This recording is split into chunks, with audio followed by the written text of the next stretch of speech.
You did it. You finally did it. After all that research, or maybe lack of, you finally decided to upgrade to current gen. Now here's the hard part. What games do you play first? Luckily, I've compiled a list of games I think any new PS5 owner should play. A compilation of old and new. Some titles have been given the next-gen treatment with improved graphical enhancements, while others are just seeing the light for the first time on PlayStation 5. I tried to diversify the games as much as possible, so regardless of your taste, I'm sure there'll be one game on here that will pique your interest. Number 10. Star Wars Jedi Survivor. Taking place 5 years after Fallen Order, you once again play as Cal as you battle the forces of the Galactic Empire. The game now features a more open and expansive map with hidden skills and upgrades to discover. A much requested feature of the previous game was fast travel, which has now been added to make revisiting different parts of the planet less of a chore. Visually, Jedi Survivor looks absolutely stunning. Gorgeous looking vistas as far as the eye can see, and effects that look like they were taken straight from the movies. Boss encounters are stunningly beautiful, with great looking destructible environments. The overall look is just high production all around. To get the full effect, make sure you're playing in performance mode with HDR enabled. The only downside I can think of is the occasional screen tearing, something I haven't seen since the PlayStation 3 days, so it was kind of weird to see it here. However, it's nothing more than a minor blemish, as the rest of the game looks amazing. The combat can be a little overwhelming at first. One-on-one fights are simple enough, but things get a little tricky with 2 or more enemies on screen. Not only can enemies block your moves, but getting hit off screen can often interrupt you in the middle of a combo, leaving you wide open for an attack. Luckily, once you start acquiring new skills by spending XP, crowd management gets a lot easier. Jedi mind tricks can help even out the odds, causing enemies to turn on each other. You can also use the Force to return fire, and the excellent parry system can stagger an enemy, allowing you to pull off a finisher. Here's a little tip. To perform a finisher, you gotta pause just briefly after you parry an attack. When the red finisher icon appears, wait a split second before attacking. I found that if you attack too quickly after the icon appears, the finisher won't register. There's also multiple fighting stances for you to choose from. Some make a return from the previous game, along with a few new additions. They really do make the combat more unique, as they cater to such a variety of different playstyles. After a while, you start to feel like a Jedi Master yourself. I enjoyed the dual-wielding stance, but for some reason, I always found myself going back to the classic single blade. Here's a cool little detail. Notice how Cal only uses half the handle in the single blade stance, but when he switches over to dual stance, he connects the other half on his belt? I don't know. I thought that was kind of neat. Speaking of lightsabers, is it safe to say that customizing them is one of the coolest features of this game? It's mainly for cosmetics, but god damn is it awesome being able to change the color of your blade. It's also cool how you can twirl the lightsaber after killing off an enemy. Just really puts a smile on my face. Hey, quick question. What is your least favorite Star Wars movie out of the prequel trilogy? Let me know in the comments. Number 9. Hogwarts Legacy. An open-world, third-person action role-playing game set in Hogwarts School of Witchcraft and Wizardry. Man, let me tell you, I've never been to Hogwarts because I went to Rutgers, but if I had, I imagine this is probably what it would be like. Everything has been meticulously recreated from the movies. It's like a virtual theme park made just for Harry Potter fans. But it's the little things that really make the whole entire experience believable. Whether it's a student performing a spell in the courtyard, people floating in the air, paintings and suits of armor moving around as you walk by them, all these elements come together so effortlessly, you can't help but feel like you're actually there. The developers nailed the look and atmosphere of the Harry Potter films perfectly. So, it's your first year at Hogwarts, and like any new student at a new school, you're tasked with getting to know your classmates, attend lectures, and gather school materials. Luckily, this isn't real school, so getting caught up with your studies won't feel as overwhelming. Did I mention you get to shop for a new wand on your first day? So cool. Like any open world game, you're given main missions to complete which advance the story. Not to spoil anything, but your journey involves trying to uncover a secret concealed within Hogwarts. There's also something called assignments, given out by your professors, which usually grant additional spells once a task is completed. Relationship quests will strengthen the bond with the friend of your choosing, and side quests offer even more areas to explore. Given the amount of things you can do in this game, it's highly unlikely you'll get bored anytime soon. On top of that, casting magic magic spells is freaking awesome. I've heard some people complain that combat can get repetitive, but I actually think it's the opposite. It's more intricate than you think. There's a cooldown meter for each magic spell, so you have to carefully time every attack. You can also counter incoming attacks, which takes care of those off-screen enemies. And when you have enough meter, ancient magic becomes available. The game as a whole just feels very well put together. Menus are carefully organized, making it easy to navigate where you need to go, and finding your next objective is as easy as hitting down on the D-pad. But I think the most impressive thing about Hogwarts Legacy is the whole sense of immersion. Like I mentioned earlier, you really do feel like you're actually there. If you ever wondered what it was like to live out a year at Hogwarts, then this is it. Also, flying the broomstick is freaking awesome. I'm ashamed to admit, but this was the main reason for me wanting to play this game, and boy was it worth it. Number 8. Resident Evil 4. One word. Wow. Capcom really did go all out with this one. Building off of what they accomplished with RE2 Remake, Resident Evil 4 has a darker, sinister feel to it. There were moments that felt so far removed from what I've come to know as Resident Evil. One moment you're in a shootout with multiple enemies in a room, and the next you're alone in a dark, winding corridor. It's this juggling act of action and horror that Resident Evil 4 does so well, and the reason why I think past RE games fail to achieve the same kind of success. As a remake, everything has been improved across the board. Control, for example, has been made easier. In the original, there was a constant stop-and-go kind of action. You could run straight, but anytime you wanted to make a sharp turn, you pretty much had to come to a complete stop. The movement here feels so much more natural and intuitive. Being able to easily sidestep attacks, it's almost as if the game knows where you need to go. Gunplay is tighter than ever. John Wick style, baby. Combine that with the addition of the knife parry, and you'll feel like you're in complete control. It's an excellent alternative when you want to conserve ammo, or if you're in a tight situation and don't have enough time to line up a headshot. Who would have thought a small little mechanic would be such a game changer? Stealth kills are now possible, and the suplex makes a return. The sound of enemies hitting that hard marble floor never gets old. Visuals have also been given the next-gen treatment. Environments are now highly detailed, and enemies now feature full-body dismemberments. My only complaint with this remake is one I had with the original. The castle section involving the catapults still remain one of my least favorite part of this game. I just hate having another person tag along. Luckily, Ashley's AI has been tweaked for the better, so escorting her to the next location isn't as annoying as it was before. Regardless whether you played this game before, I think everyone will find something to love. Newcomers will love the intense action, and veterans will appreciate the subtle gameplay changes. Number 7.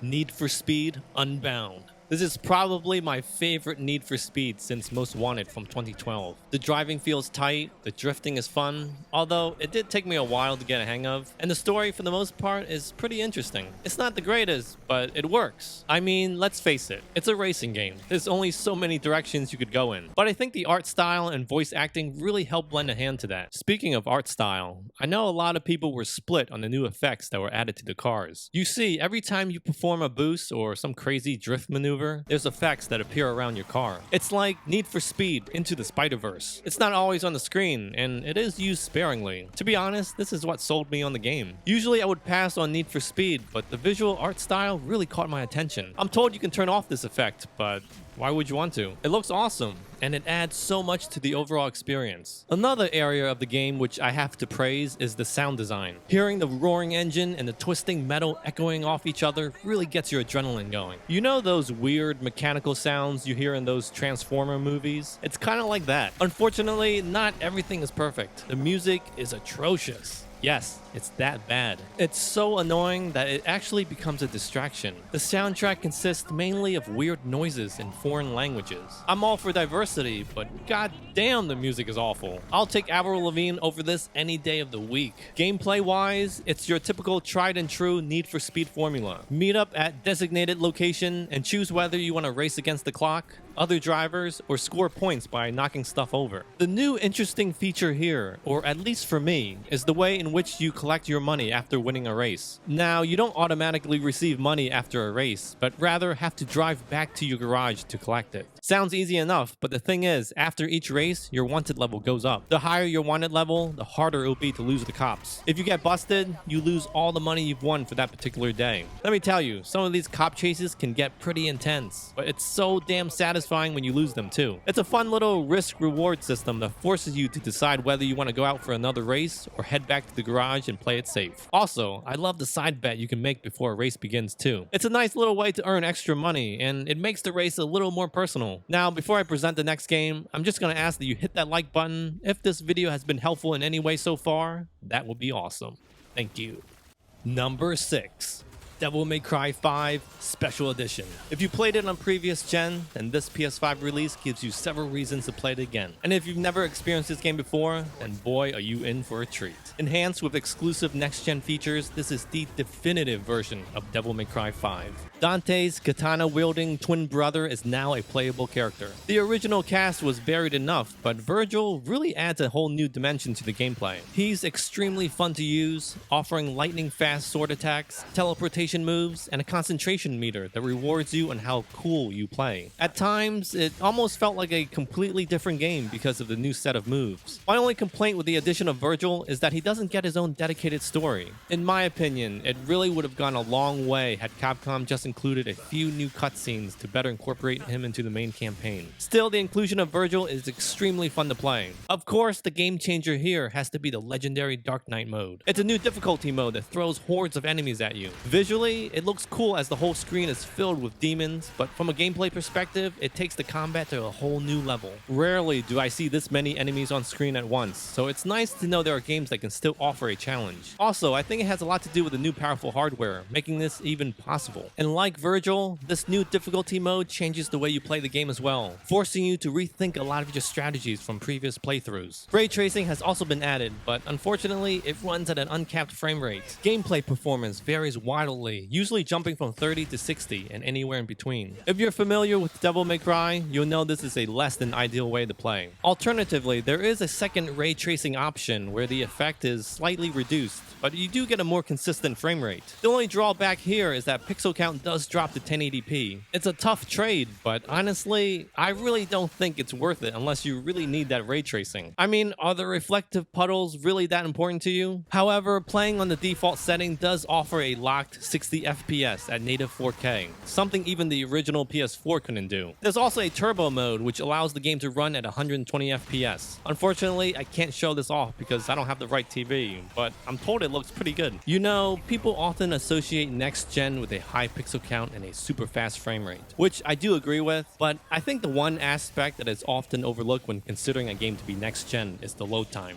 Devil May Cry 5 on PlayStation 5 has none of it. To be more precise, load times are pretty much non-existent here. Blink and you miss it. Even the helpful tips shown on the loading screen are barely visible before loading in the next stage. And that, my friend, is where next gen truly lies. It's the ability to offer a seamless experience without any interruptions. It's an absolute must-buy if you've never played the game before. And if you have, then the addition of Virgil and the legendary Dark Knight mode is well worth jumping in for a second time. Number 5. Dead Space. Now, this is the game to get if you want to show off that shiny new console. Rebuilt from the ground up, Dead Space brings along numerous visual improvements. New geometry, shaders, and higher resolution textures have been added, giving the game more depth and detail. There's also been improvements made to existing visuals as well. Particles, fog, and pyrotechnics now interact more realistically with the environment. You get a sense that your surroundings are alive and evolving as the game progresses. It's grotesque, but quite beautiful at the same time. The overall gameplay is similar to the original Dead Space from 2008, but updated for the modern era. You can sever limbs like you did before, but thanks to a new peeling system, weapons can now essentially tear away flesh. It doesn't change the gameplay completely, but it does complement the original design. All the weapons make a return, and they all look fantastic. Here's a little tip: when all else fails, use your alternate fire. There's also been improvements made to the zero-G sections of the game, which are now less frustrating to maneuver with smoother controls. Although I will admit, some of the puzzles I could have done without. Some of them will really put your brain to work. Circuit breakers have also been added to some levels, helping to take advantage of the air tank upgrades on Isaac's rig suit. Additional scenes have been added, as well as a few new enemy encounters. The story is fleshed out even further with new side missions you can tackle. You learn more about Nicole and her whereabouts aboard the USG Ishimura. They're not mandatory for completing the game, but they do offer a nice diversion from the main story, even if some of them are just pointless fetch quests. Compared to the original, this remake feels like a complete overhaul. With all the changes made, I felt like I was playing the game for the very first time again.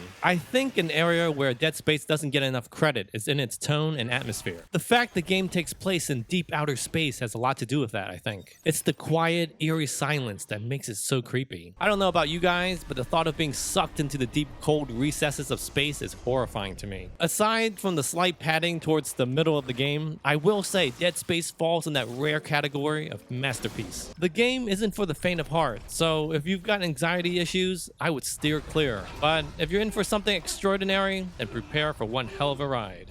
You know what else is extraordinary? Dropping a super thanks. Wink wink. Number 4. Street Fighter 6. I really can't believe this game is finally out. I remember playing Street Fighter V for the longest time, thinking it would be years before we would ever get another game in the series. But here we are. And like every new Street Fighter entry, a whole host of changes come with it. Gone are the V-skill from the previous game, now replaced with a drive gauge. It's a 6-bar meter which can be spent on offensive and defensive techniques. Drive Rush allows you to cancel any normal attack, allowing you to get in quick and continue your offensive pressure. Drive Parry, which is exactly what it sounds like, allows you to parry incoming attacks. If you're really good, you can do a perfect parry. Yeah, good luck with that one. There's also Drive Reversal, which I didn't even know you could do until I started writing this review. The more you know. And the last technique, which I'm not entirely sold on, called the Drive Impact. It's a lunging strike with 2 hits of armor that leaves the opponent in a crumble state. It's pretty much a punish counter that gives you a free combo if it lands. Let me tell you, people online are spamming the hell out of this move. I guess it's kind of good, because it does change the dynamic of the fight in a way, but at the same time, I feel like it forces me to be too defensive. Maybe if they had just kept it where you could only do it towards the end of the fight, I don't know. I'm not sure how I feel about that move yet. One change I really do like about the drive gauge is the fact that it shares the same meter for EX moves. For those unfamiliar, EX moves are basically enhanced special moves. EX moves no longer take meter away from Super Arts, which has its own meter too, by the way, called Super Gauge. This is probably the best change to Street Fighter in my opinion. The fact that EX moves are regulated to a separate bar allows for some interesting combos. Also, it encourages the use of critical arts more often. Speaking of critical arts, they look absolutely amazing.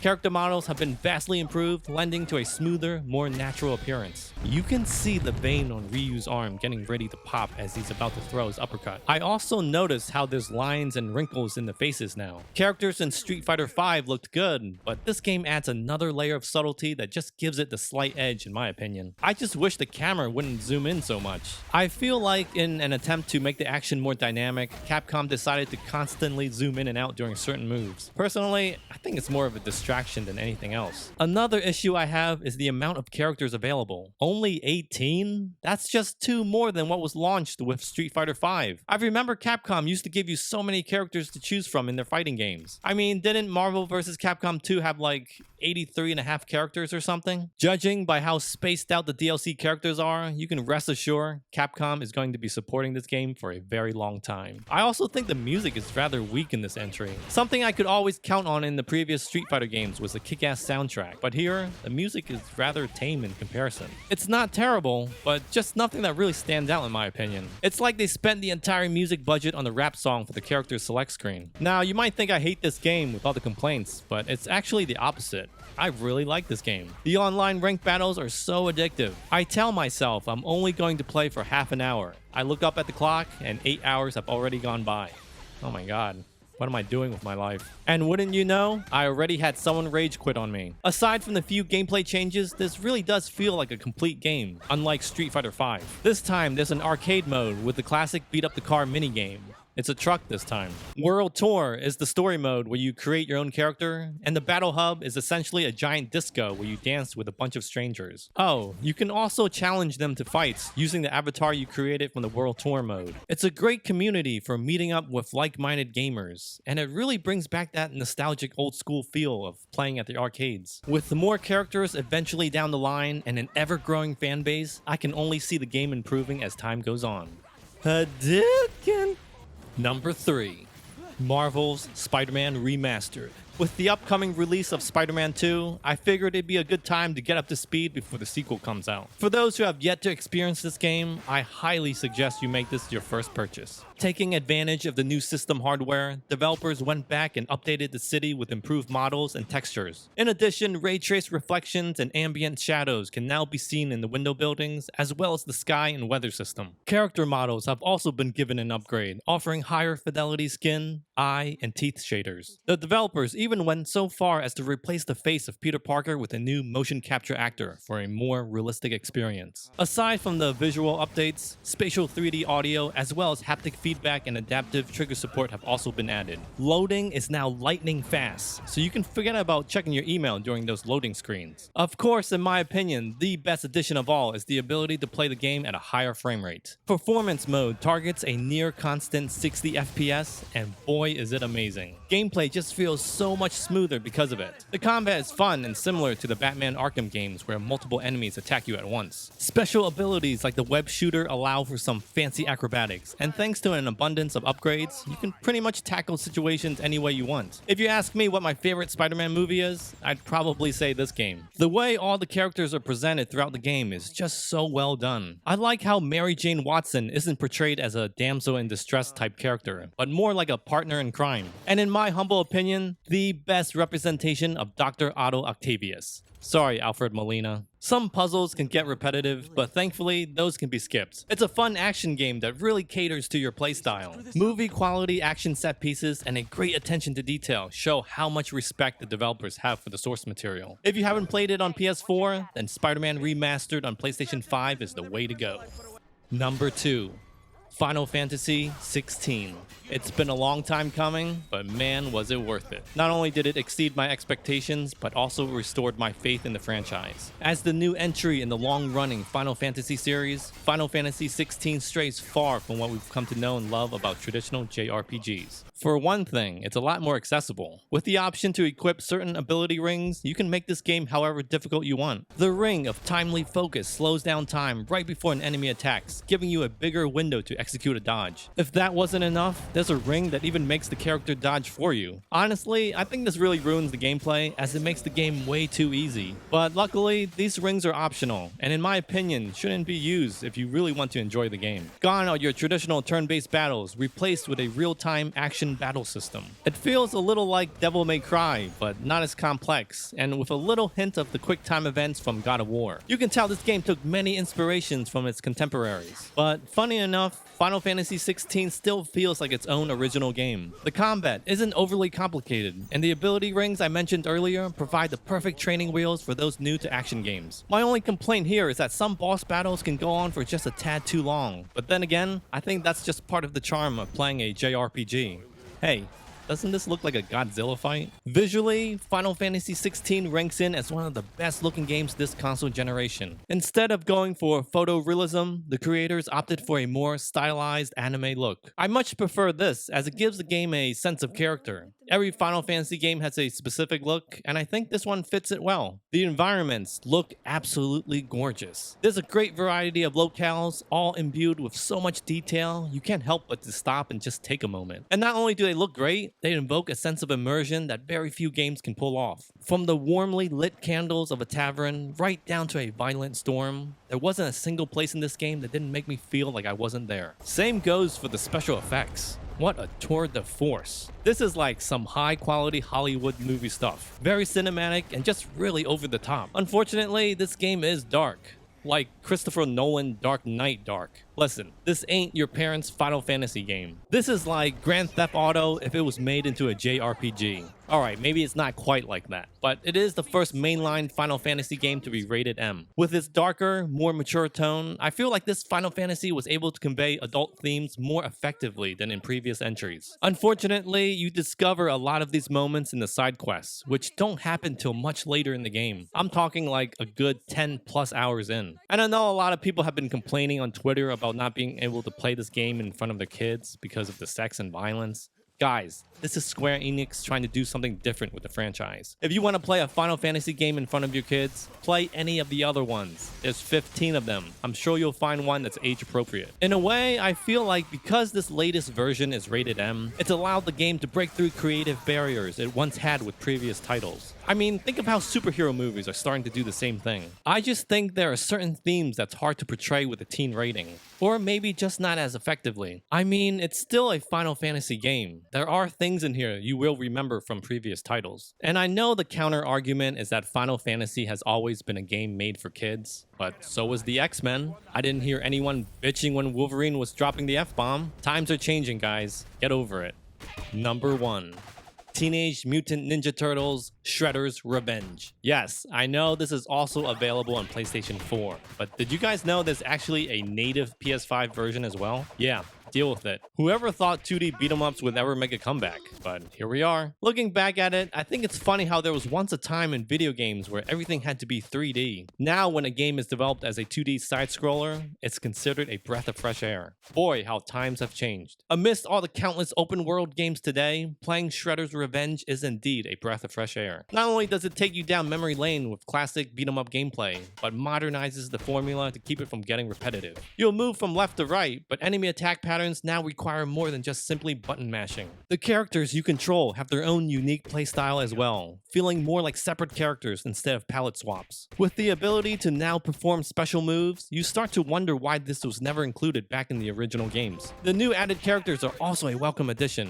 Casey Jones, man. I think my favorite part about this game is the sheer nostalgia factor. It feels like a direct sequel of the arcade game you played back in the 90s. And the remixed boss theme hits you right in the feels. The pixel-based visual art style is also amazing. It might look simple at first glance, but the more you play, you start to notice its small little nuances. For example, a foot soldier slipping on a wet surface as he runs across it, or the humorous taunt that each character can perform. It's these little graphical touches that add so much to the overall presentation. Not only is Shredder's Revenge a love letter to Teenage Mutant Ninja Turtle fans, but to kids who grew up on side-scrolling beat-em-ups. Nostalgia hits hard with this one. If I had one complaint, it would have to be the length. Similar to its arcade roots, the game is rather short. There's a good amount of missions to play through, but I feel like they ended too quickly. Or maybe that's just because I enjoyed the game so much, I couldn't put the controller down. Luckily, there's a downloadable expansion coming out soon, so that should extend the replay value a little bit more. I hope you were able to find at least one game on here you might want to play. And if you're still playing on PS4, then that's fine too. And if there's a game I forgot to mention, like Ratchet & Clank or Returnal, it's probably because I already talked about it in a previous video. Check it out.